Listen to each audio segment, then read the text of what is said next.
اقبال نے اپنے ایک دوست کو لکھا کہ اگر مغرب کی ترقی کے باطن میں جھانک کر دیکھنے کی ہمت رکھتے ہو تو دیکھو اس کے پیچھے بھی قرآن کے اصول کار فرما ہے. لیکن چونکہ انہوں نے قرآن سے مادی ترقی حاصل کرنی تھی تو وہ انہوں نے لے لی. مسلمان نے مادی ترقی حاصل کرنی تھی اور قرآن سے روحانی ترقی حاصل کرنی تھی. قرآن سے اس نے زندگی کی زیب و زینت بھی لینی تھی اور قرآن سے آخرت کا جمال بھی حاصل کرنا تھا. لیکن انہوں نے اس کتاب کو پھینک دیا اور نتیجہ کیا ہوا نہ زندگی کا جمال نصیب ہوا نہ آخرت کا حسن عطا ہوا.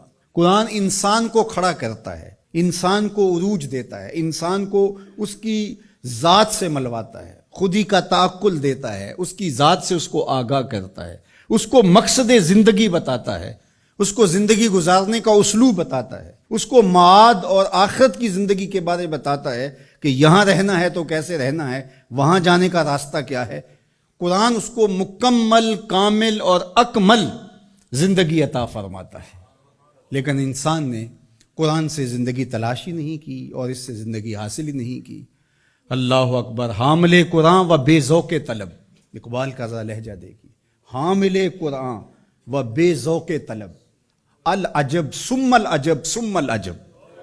اقبال کہتے ہیں افسوس ہے یہ قوم حامل قرآن ہے لیکن بے ذوق طلب، لیکن اس ذخیرے سے حاصل کچھ نہیں کر رہی، حتیٰ کہ اس کو طلب بھی نہیں ہے کہ اس کو اٹھا کے دیکھوں تو صحیح یہ جو خزانہ پڑا اس میں میرے لیے کیا ہے.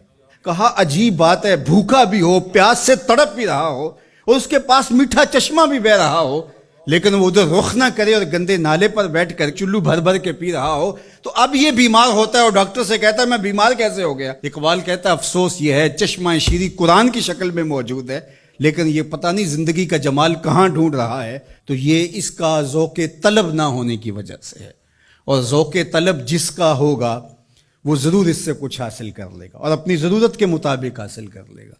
اور اس نے بھی تو اپنی ضرورت کے مطابق جو حاصل کرنا چاہا وہ کر ہی لیا. جو اس کی طلب تھی قرآن سے اس نے وہ لے ہی لی.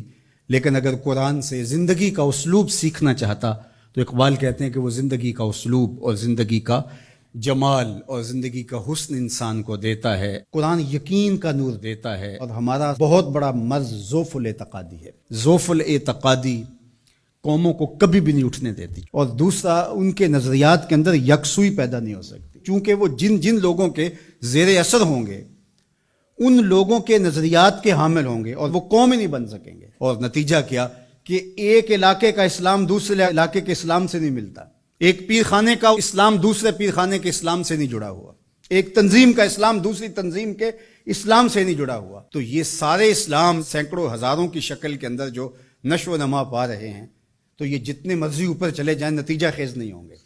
نتیجہ خیز تب ہوں گے جب ماخذ ایک ہوگا، وہ قرآن مجید ہوگا. تو قرآن مجید سے جڑنا، قرآن مجید سے وابستہ ہونا، دل بستگی تعلق کے خاطر آپ کو وحدت فکر کی ضمانت فراہم کرتا ہے، اور وحدت فکر وحدت امت کا ذریعہ بنتا ہے، اور وحدت امت ہی پھر غلبہ امت کی ضمانت بنتا ہے. اس لیے اس امت کو قرآن پہ ہی آنا پڑے گا، اس کے علاوہ اس امت کے دردوں کا کوئی مداوع نہیں ہے اور دکھوں کا کوئی چارہ نہیں ہے. اللہ اکبر. تو فرمایا وَمَنِ ابْتَغَى الْهُدَى مِنْ غَيْرِهِ أَضَلَّهُ. اور جس نے قرآن سے ہٹ کر کسی اور جگہ سے ہدایت تلاش کی اللہ اسے گمراہ کر کے رکھ دے گا. قرآن سے روشنی لے. ان ھذا القرآن یہدی للتی ہی اقوم. یہ قرآن ہے جو وہ راستہ دکھاتا ہے جو بالکل سیدھی ہے. تو جس نے قرآن سے ہٹ کر کسی اور جگہ سے راستہ تلاش کیا تو اللہ کے محبوب فرماتے ہیں کہ اللہ اس کو گمراہ کر دیا.